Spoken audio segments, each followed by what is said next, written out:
idol. So karon mga idol, padong natapuli. Padong natapuli. Baklay lang ta mga idol kay akong baby ako manggilin kay need po siya pahuway mga idol. So yan medyo hangin raw kahapon na mga idol.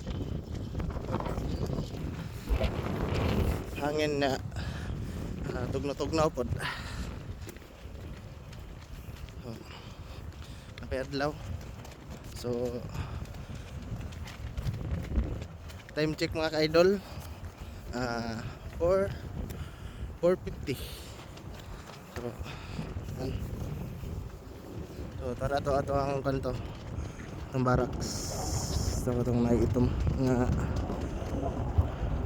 pinadapit sa blo nga balay awan deliberanan na sa mga kon mga ka-idol nga sa mga kuan deliberanan yan.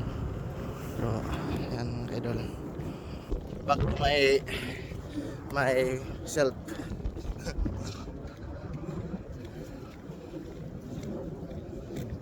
So yan mga idol, yan lang. Thank you for watching mga idol.